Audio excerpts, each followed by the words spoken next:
Good evening, everyone. I'm Shramana Biswas, and I welcome you all to this panel discussion on cultural identity and ideology, curated under TMYS review in association with Oxford University Press. Under this theme, TMYS review December 2022 will explore the role of artistic endeavors of society in shaping cultural identity and ideology. I would also like to say that we are calling for submissions of stories, essays, and poems, and for project architecture and submission guidelines.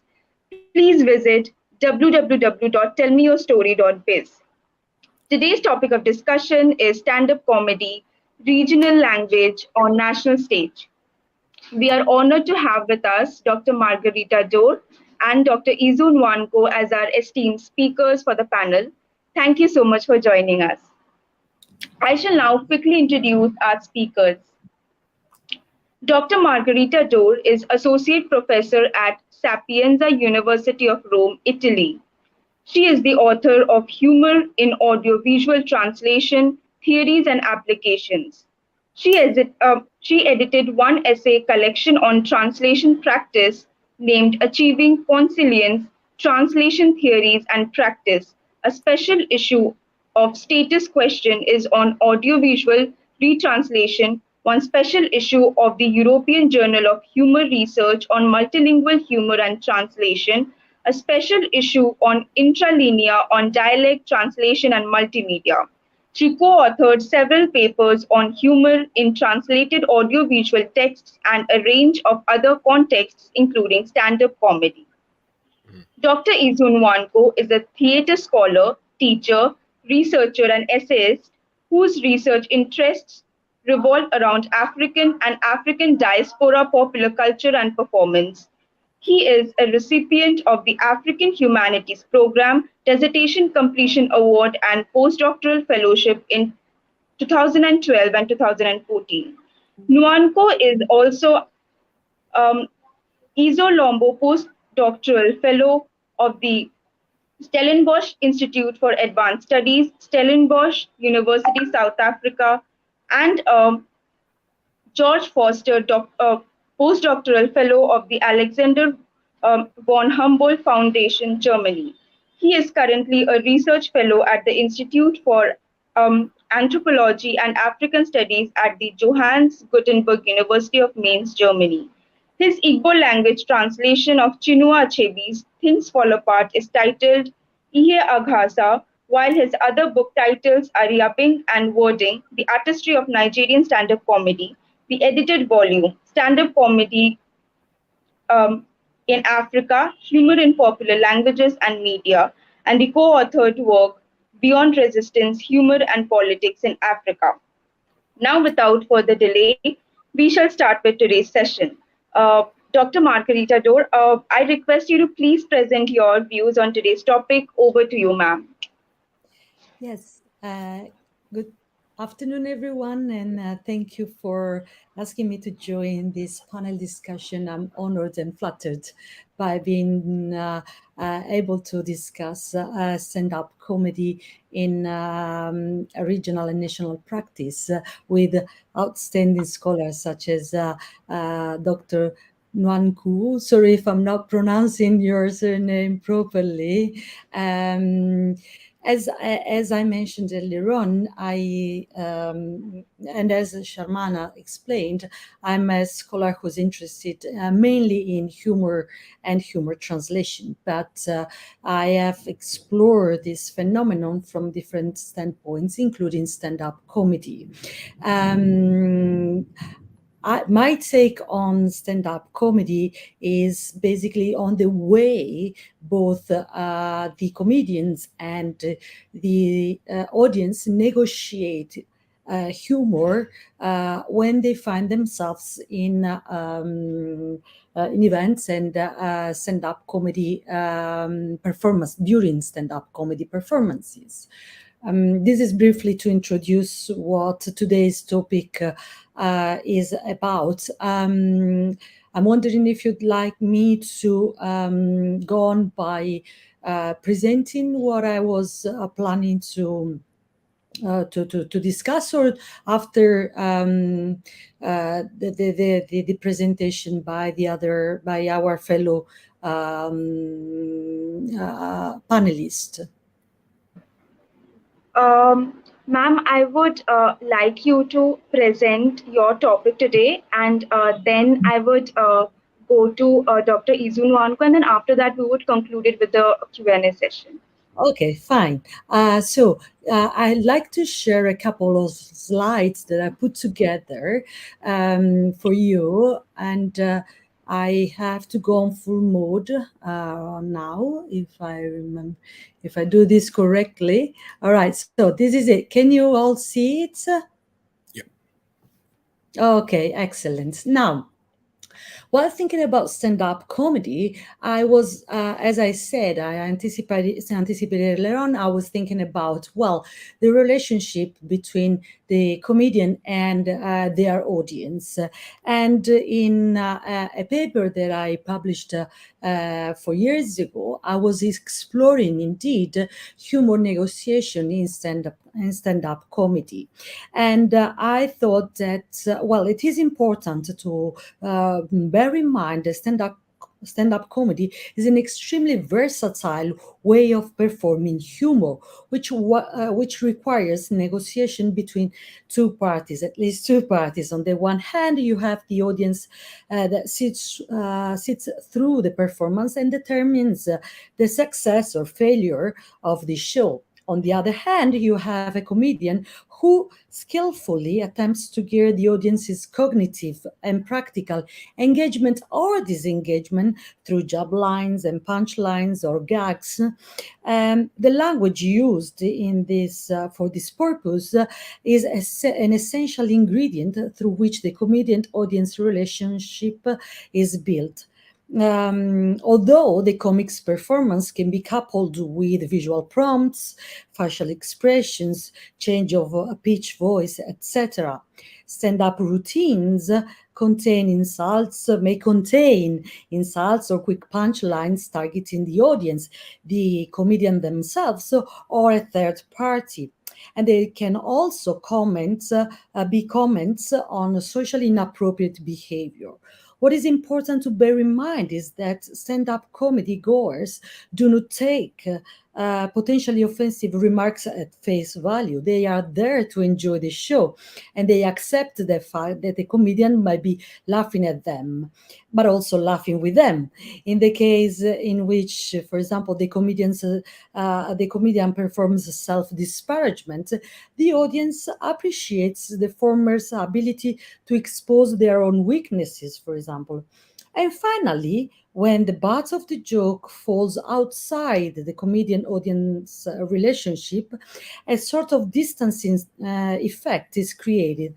And this allows both parties to freely express their sense of superiority by laughing at the target of the humor. Now, in this slide, you can see a couple of very famous stand-up comedians, Rick Gervais and Phoebe Waller-Bridge. But if I have a minute, I'd like you to watch this brief video from the internet. And the popes are now guarded by the Swiss guards, who stand proudly there in pajamas and silly hats. And if people want to attack the Pope, they say, let's get the Pope. He's that guy over there. He's wearing pajamas. Oh, I can't do this. Come on, let's go. The Swiss guards, they're backed up with a Swiss army knife. I am the Swiss guard. I have scissors. You have a thread there. I've cut. J'ai le coupé.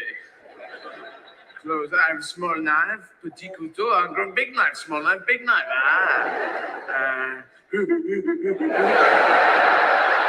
My little sore.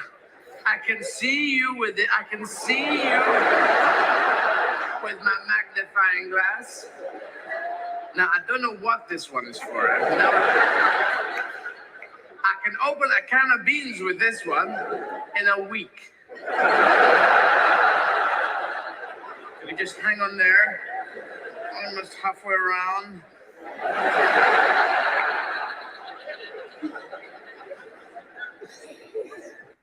Okay. Now, if we can return to my presentation, I also wanted to talk about the way a stand-up routine is organized. Well, if you think about the fact that we call them stand-up routines, it is well, the word routines is in itself revealing, because the comedian audience interaction is semi-script, because the comedians prepare their routines, but this can always be adjusted according to the context and the audience. This is also the reason why most, if not all, stand-up comedy shows are organized according a fairly standardized structure. Comedians or the presenter of the whole show, that is normally called compare, or presenter, as I said, start by working the room and asking the audience rapid fire questions to verify whether both parties share the same values, thus contributing to setting the mood of the show. This, in turn, helps to frame the audience's response towards the appreciation of the comedian, for example, by eliciting applause. Here I'm referring to seminal works by, for example, Mintz 1985 and Rutter 1997 and 2000. Rutter, indeed, in 2000, described applause as a bridging strategy that helps connect the presenter, the comedian, and the audience. Both scholars contend that the warm-up phase strategically tests the audience future response on which the rest of the performance, basically called the main body of the show, may depend. The show normally ends with a closure, which may or may not include humorous remarks addressing the audience, thanking them for attending, and also a salutation. In this picture, you can see famous performers such as Eddie Murphy, Maria Bamford, Eddie Wizard, and Michelle Wolf. And to conclude, I'd like to talk about stand-up stand-up comedy across media, because it has been discussed whether stand-up or humor in general is it confined to some specific text types. So, well, to answer this question, we need to bear in mind that humor is not only part of comedy. Even in dramas, you might find instances of humor which serve as a comic relief within a grim scenario that, for example, is depicted in the program. Usually, you have a stock figure, one of the characters who always does or says something funny. And here, in the pictures that you can see, I wanted to present two important examples in this sense, in the way stand-up comedy has bridged into other transmedial and multimedial products, such as, for example, Ricky Gervais's Afterlife TV series. Afterlife tells the story. It's indeed a dramedy or dark humor comedy drama that plays in which Gervais plays the part of Tony Johnson, whose life is turned upside down after his wife dies of breast cancer. He contemplates suicide, but instead he decides to spend his life punishing the world for his wife's death by saying and doing whatever he wants, regardless how it makes other people feel. This kind of black humor often expresses in monologues and thus resembling stand-up routines in which the other characters become a responsive audience. On her turn, Phoebe Waller-Bridge turned her stand-up comedy show into there was a winning of the Edinburgh Fringe Festival and the Fringe First Awards into a TV series that probably all of you know, and it's called Fleabag. Fleabag is the story of a girl, free-spirited but also angry and confused young woman who lives in London. One of the most interesting features of this series is that the protagonist frequently breaks the fourth wall to provide internal monologues and running commentaries as if she were on stage talking to her audience. And last but not least, on the right-hand side of your screen, you're gonna see the world famous, a picture of the world famous TV series, The Marvelous Mrs. Maisel, which tells the story of a New York housewife who discovers she has a talent for stand-up comedy and decides to pursue a career in it. All these examples show how stand-up comedy is crossing media. However, there is still a significant gap in the literature regarding the impact that the medium has on this type of performative humor and the extent of transformations that take place when where borders are transgressed. Questions that I like to basically throw at you are like whether the medium changes the way we perceive and receive humor. What is the role of the intended audience in this case? How do media crossovers affect humor and how it is conveyed through different means of communication? What about the plot and the characters? All vital elements that enhance humor in the fictional world.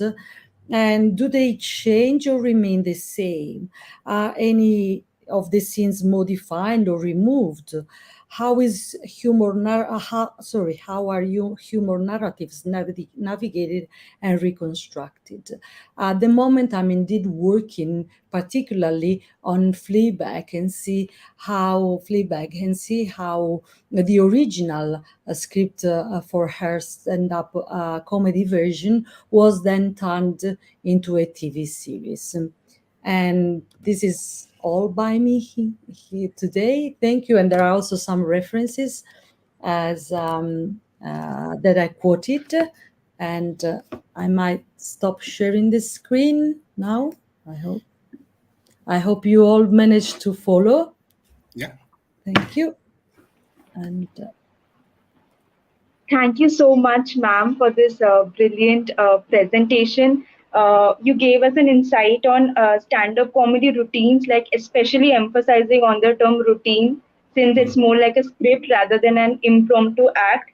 And thank you also for ending it with very important questions for us to ponder. Thank you so much, ma'am. Now I would request our next speaker, Dr. Izuu Nwankwo, sir, kindly give us your thoughts for today's discussion. Yeah, thank you so very much for having me. I'm so delighted to be here. And thank you, Margherita, for that wonderful presentation. I think you've done justice to what I wanted to say, but I'll just chip in a couple of things. And I'll just start by saying, I'll share a few slides. I'll just start by saying that my journey with stand-up comedy started when I was about doing my doctoral research. And of course, you know, in Nigeria, we have this video film industry called Nollywood, which became popular at that time, or perhaps in the 1990s, late 1990s. And I discovered that over time, academics or scholars did not pay attention to these movies, even though they were popular, they were there, everybody was watching it. And it became, there was this reluctance for Nigerian academics to engage with the study of these movies. And I think it was an American, Jonathan Hines, who first started this study of Nollywood. And from there, it gained traction. So at that same time, at the beginning of 2000, stand-up comedy had also become quite popular in Nigeria. And when it became popular, I discovered that academics were also not paying attention to that. So that prompted my interest in this kind of research. That's how my study of stand-up comedy started. And I would not say that the road has been rosy, because it became difficult to study stand-up comedy because most of my teachers wanted me to do something that is theater-oriented.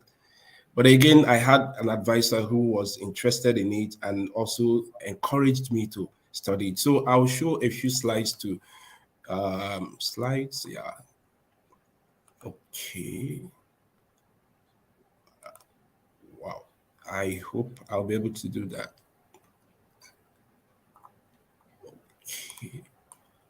So while I'm doing that, and the other thing I wanted to talk about is that I also had opportunities to do this research, and my interest had been to present the African side of stand-up or humor itself. So far, I've concentrated mostly on stand-up comedy itself and not on other forms of humor. And my starting point, it seems I'm not able to share these slides, but I'll just talk through them. So my starting point is that I discovered that the word stand-up comedy, for instance, has an American origin. It started developed in the United States. And over time, similar practices all over the world have been called stand-up comedy. But it gave the impression that these performances were American. Whereas there have been in different societies, especially in indigenous societies in Africa, similar performances of humor, people performing humor.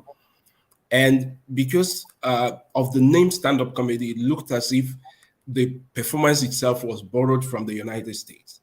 So my study had been largely to talk about the other side of it, the indigenous influences in African stand-up comedy. And that's where the title of my first book, Yabbing and Wording, comes in. Yabbing and Wording, yabbing comes from the verb, the Nigerian Pidgin English verb called yab, Y-A-B. To yab means to insult, to criticize, not to criticize, to satirize somebody, to make caricature of somebody through words. Okay, and it was popularized by a Nigerian musician called Fela Anikulapo Kuti, who would say, let me yab them, which means let me satirize or caricature these politicians or whoever he wants to talk about. And it became interesting for me because in contemporary stand-up practice in Nigeria, we find comedians also yabbing. So sometimes they yab audiences and they also yab people who are not in the audience. And then you have the second part, which is wording, from the English word, W-O-R-D. Now, wording is different from yabbing because yabbing is to insult, to caricature, whereas wording means to exchange insults.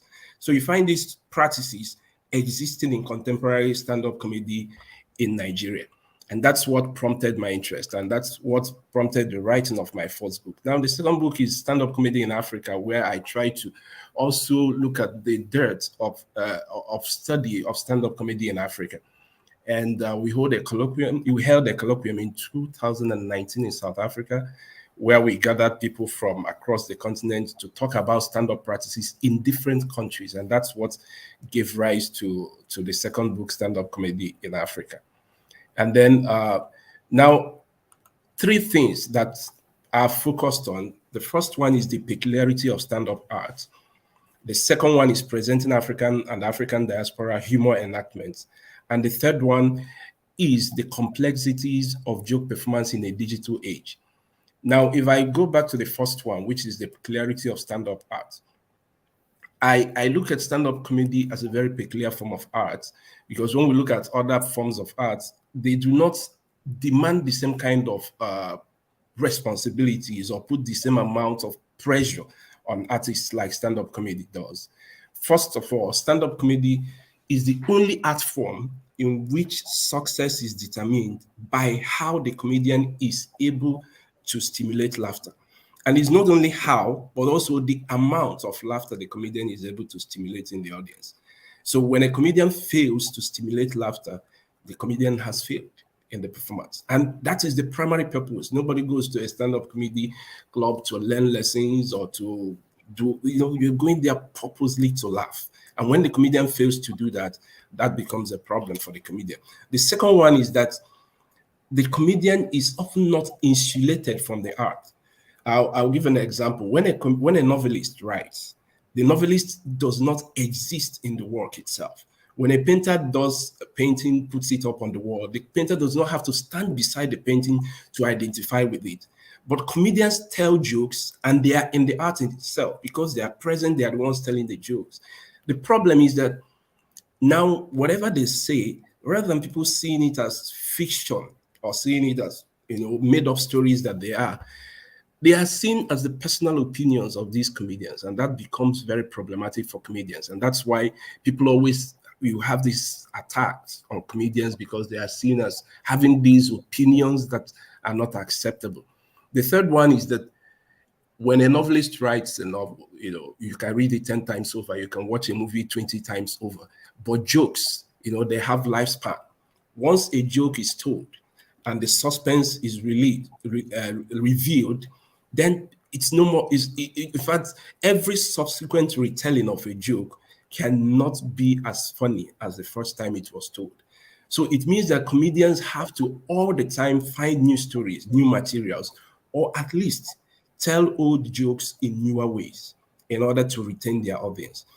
And then this is a problem for them because in the age of digital media, you find out that jokes are also spread across media, and it's difficult for them to tell new jokes when old ones are circulated. So it means that once they tell this joke, they don't have to tell it again. And even if they have to do it, they have to do it perhaps by popular demand. In fact, a comedian who repeats jokes is most likely to fail as a comedian. Now, the next one is that comedy or humor is built on offense. I often make this comment and I say that everything that makes us laugh, have the potential to also scandalize us or irritate us. So you derive humor from the same path in which we are amused. It's also in the same path that we are also scandalized. And comedians have to also navigate this thin line between amusement and abuse. They have to be spontaneous. They have to render jokes in succession to be able to, and they have to do it based on audience response. Now you talk about timing, which is very important. Why is it that when we tell a joke, now if somebody like Trevor Noah, for instance, tells a joke and we want to repeat the same joke to our friends, that we don't get to say it the way he did. In fact, we don't get to elicit the same amount of laughter like Trevor Noah, because it's an art. And these people have gone through practice, practicing with the line, going through it, knowing when best to say certain things. And it's this delivery, the difference is the pattern of delivery.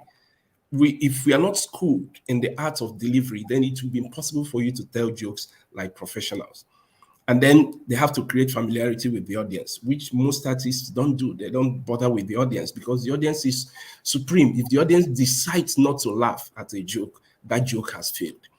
And then they need to be brief in their setup.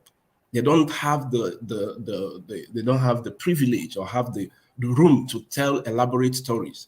So they have to make it as brief as possible. And this is where they have to depend on stereotypes to be able to tell these stories, because stereotypes are easily recognized and they are offensive at the same time.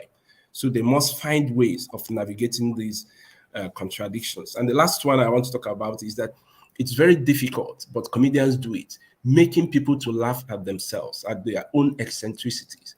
It's easier to laugh at oneself, but getting other people to laugh at their own eccentricities, that's a very big problem. And comedians have to navigate these things. And the second part of what I wanted to talk about is presenting the African side. I've talked about it at the beginning, having to talk about how indigenous practices have also materialized in what we know today as stand-up comedy. And the last one is the complexities of joke performance in a digital age. Traditionally, jokes are told in small groups, in different communities. And within these communities, there are structures that allow for the suspension of or temporary suspension of offense. In this temporary suspension of offense, comedians are able to make people laugh within this period, within this liminal period. Now, with digitization, with digital media, you find out that jokes move from the circumstances of their first enactment into other environments, and that's how they become offensive. Now, note that at the first instance, there are sociocultural, peculiarities that allow comedians to tell jokes within this moment, and these jokes turn out to be inoffensive. Now, when the jokes move out from that community into another community or into other communities, they are appraised based on the circumstances and understanding of the people from these other communities, and that's when they can become offensive.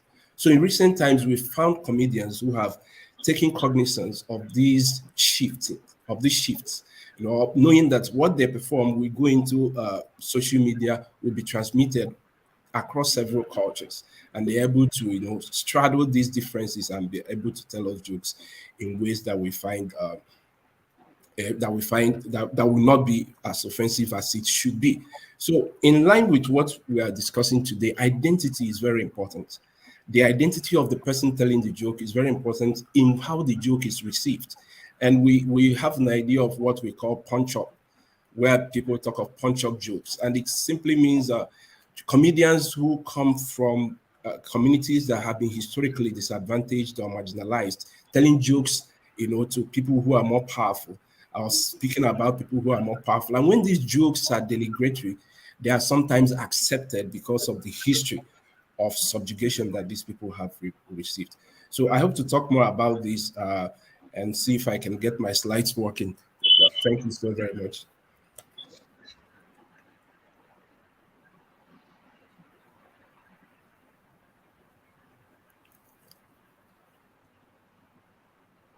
Shramana?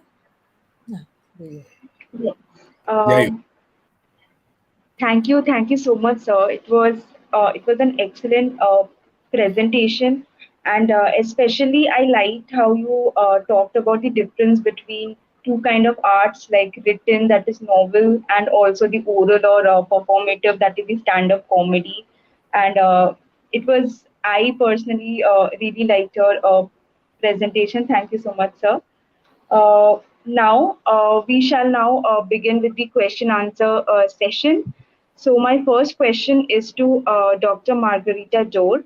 Ma'am, does stand up comedy show that audience laughter is socially organized and that there is a smooth transition between the comedian's language and the laughter of the audience? Well, as I mentioned earlier on, well, I believe that laughter is, as also said earlier on, laughter is the big results of, that any comedian might be seeking when they are telling their jokes or they are performing in front of the audience. So, although I also believe that for some comedians, it's also important to stimulate other sorts of reactions in the audience, like even thinking about what is being said during the event, especially if we are commentating or on socially unacceptable behaviors, as I said. And in general, as I told you, the audience and the comedian are continuously negotiating the humor, because as also Izuu pointed out earlier on, the audience is the one that dictates whether the performance is successful or not, right? But on the other hand, I do believe, as I mentioned earlier on, that any stand-up comedian who is anyway professional in the field has learned also to gear to some extent the audience's appreciation of the topic, or anyway they try to investigate or foresee the audience's future reaction when they are working the room. You see, I mean, if they realize that if they throw like a taboo, a joke on a taboo humor, and you see that the audience is a little bit not as responsive as they expect. They are ready to shift, to shift into another topic. And that's why I said that performances are semi-script, because any professional audience, any professional comedian, all those who I interviewed always told me that, especially if they have 1 hour show or even 1 hour and a half show, they must have their script. At least, that gives them like a way to follow through the performance. Then they're always ready to adjust accordingly. I remember once, analyzing this performance by this Irish comedian who was basically making fun of his pubic hair because it was growing too much and he was getting bald instead. And at some point, he spotted a lady who was having dinner at the bar, and he said, like, enjoy your meal, enjoy your dinner. And then all the audience laughed because of this, two opposing scenarios where you are, talking about a taboo topic and even someone, having their food. So this is an example in the way you're always ready to make to build comedian audience interaction and rapport. Because as Izuu again pointed out, if the audience doesn't appreciate you, well, basically your job as a comedian is bound to fail, right? Thank you so much, ma'am, for your answer and for telling us that comedy is actually a negotiation between the performer and the audience. Ma'am, the second question for you, what kind of performances fall under stand-up? Does it encompass content adapted from conventional stand-up routines for situation comedies and films, as well as sketch comedy ensemble and their televisual and cinematic endeavors, or late-night talk show presenters? Well, as I told you earlier on, well, my take on this is that comedy is not confined to comedy performances only, or programs that fall under the comedy text type or genre, because you might have humor that comes in different shapes, like even in dramas. In Italy, we have, maybe you heard or maybe not, we have a famous TV series called Inspector Montalbano. That was throughout it was a big success worldwide, and it tells like it's a mystery. It's a TV series that is based on mystery novels. But you have this stock figure called Catarella, who's a policeman who is bound, is this kind of stock figure who's always making mistakes, who's Italian, is also sometimes unintelligible by his colleagues themselves. And it is the moment of comic relief that sort of helps, getting through the grim scenarios and the crimes that the series indeed concentrates on.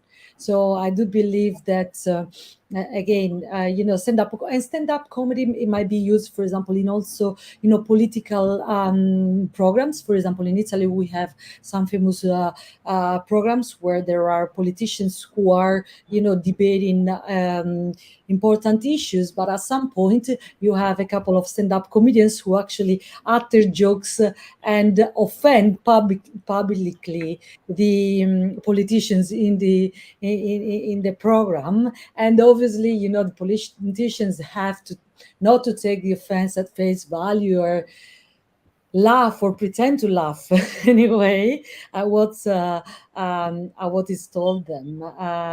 So I think that, and as I said earlier on, what I'm actually focusing at the moment is this idea of having a stand-up comedy that is used in different types of audiovisual texts. Particularly, I'm looking at the way even stand-up comedy routines are transferred or migrate from the stage onto the screen, as in the example of Fleabag, and see how not only how this was done, but in particular, because I'm also a translation studies scholar, how it was later dubbed and subtitled in Italian, for example, and whether things changed according to this, moving from one culture into the other, or from one language into the other, etc.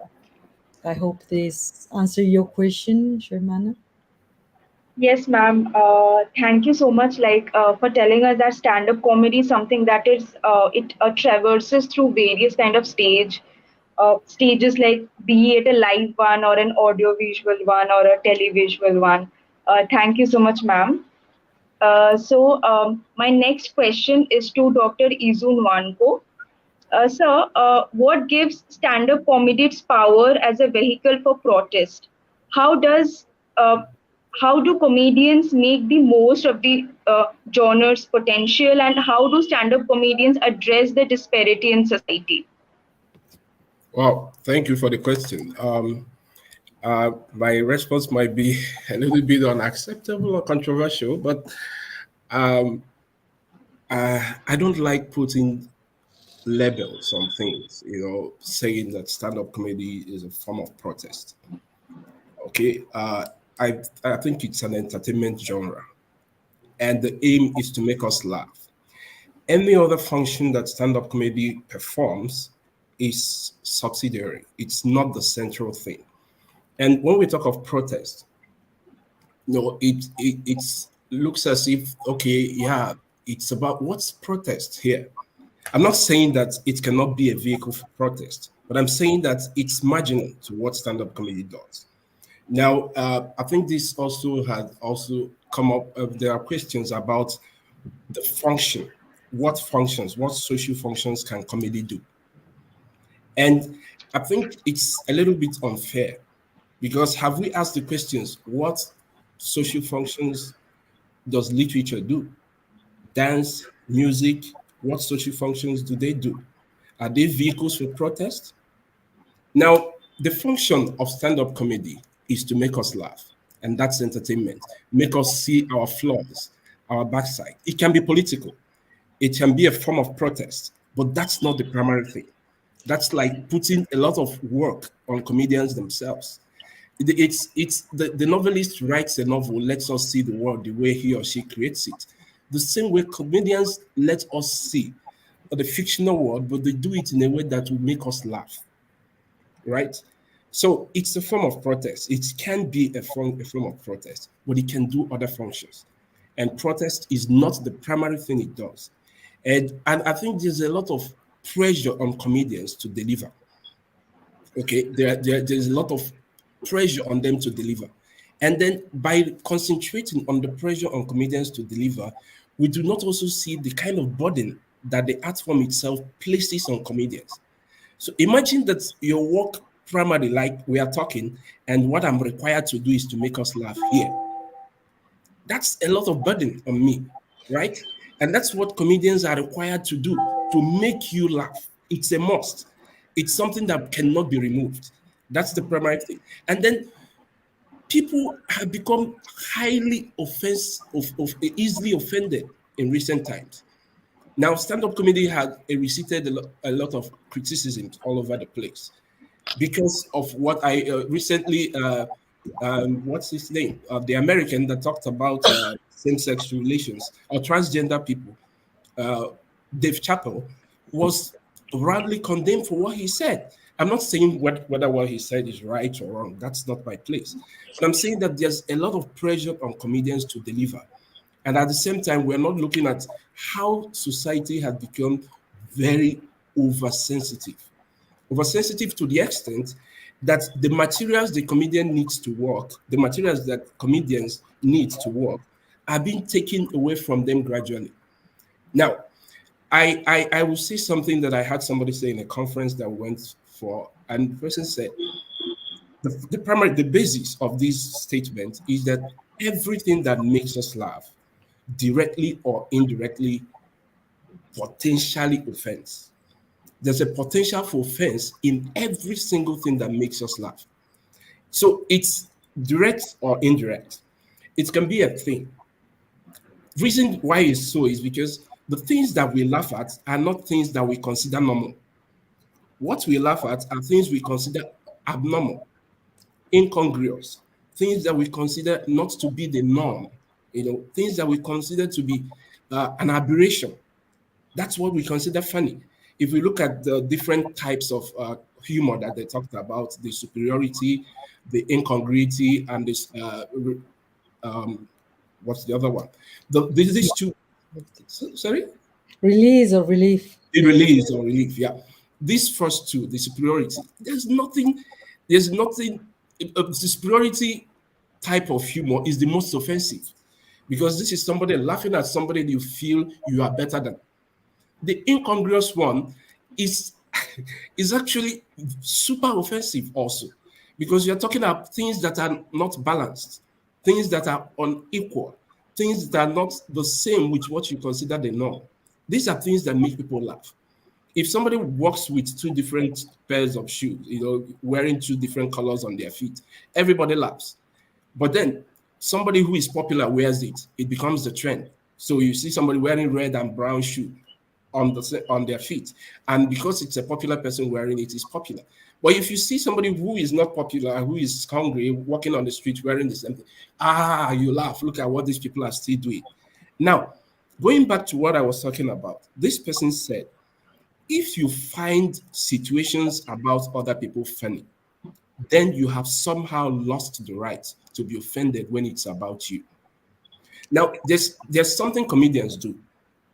When you watch stand-up comedians, because they know that what they do can be very offensive, they try to shift their caricature. So they talk about different groups. They talk about different people. They don't concentrate on one individual when they are making these characterizations, because when they concentrate on individual, it looks like a direct attack. So by the time somebody talks about Africans, and I don't find that very funny because I'm I'm African, and then they go back to talk about Americans, and I find it very funny. Then why? What right do I have to be offended that this person made these criticisms about Africans? So the understanding that laughter is about a liminal moment within which we turn off our sensitivities to laugh at ourselves. We are losing that so much. And that's what I think the idea of protest puts, this demand to function. What's the functionality of humor? When I go to conferences and I tell people, especially when you have these interdisciplinary conferences, and I tell people I'm studying humor, and they're like, seriously, what are you studying? Like, people don't even find it something worthwhile for anybody to look at. Somebody asked me, why is Humboldt sponsoring you coming to Germany to study humor? What's the functionality of studying stand-up comedy or humor? And so in most cases, you find out that this pressure we put on stand-up comedy itself, this demand, have somehow functions negatively and also takes away from the things that we should be pursuing about stand-up comedy. Yeah, I hope I was able to answer the question. Yes, sir, definitely. It actually reminds me what Horace had said, like, what is the function of an art?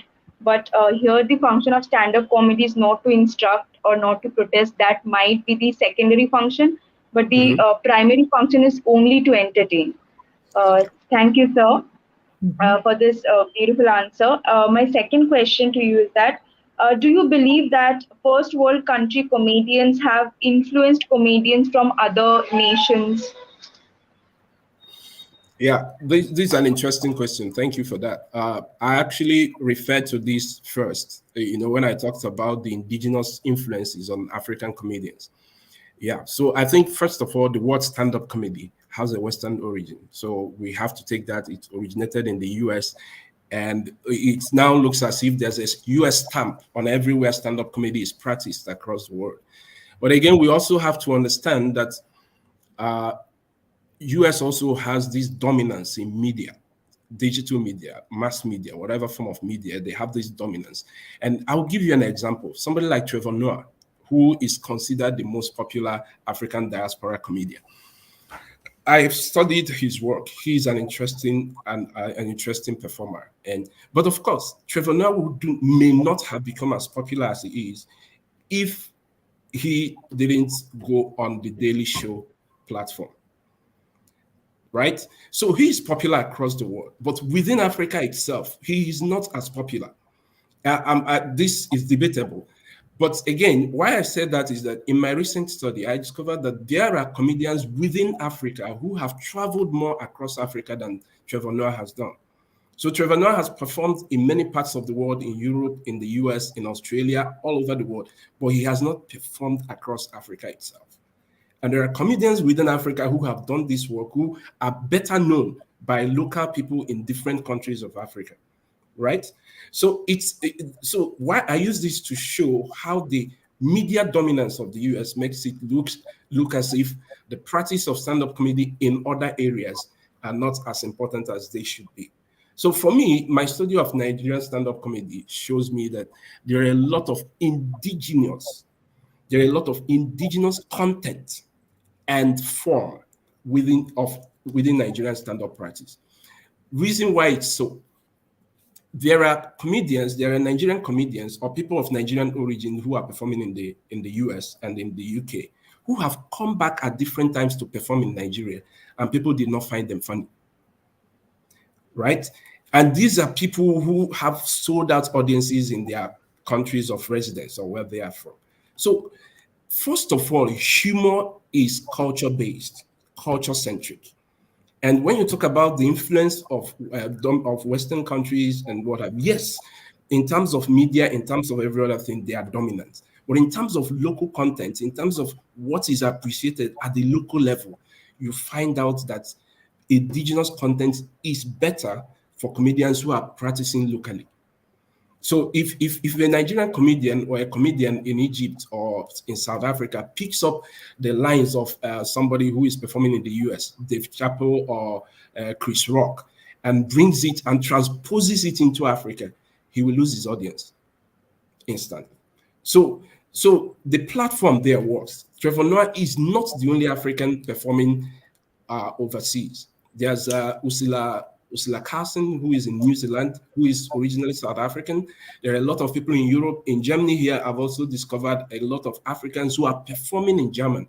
And I also understand in Italy, there are new arrivals who are also performing, Africans who are performing in Italian, who have learned Italian. And they also have English comedy clubs in all these places. So I do believe that comedy itself or stand-up itself is primarily local, before you now talk about the media dominance of the West and the other stuff. Thank you. Thank you so much, sir, for telling us that, like what you said, that in terms of media, there is definitely an effect that we can see, an effect of the Western countries. But when it comes to humor, like only timeless humor is something that can travel, say, across border or across culture. So thank you so much, sir. Thank you. So with this, we now come to the end of today's session. I would once again like to say that we are calling for submissions of stories, essays, and poems, and for the project architecture and submission guidelines, please visit www.tellmeyourstory.biz. I extend a heartfelt thank you to Dr. Margherita Dore and Dr. Izuu Nwankwo for this wonderful and remarkable session. Thank you so much for joining us. Thank you so very much. Thank you for having us.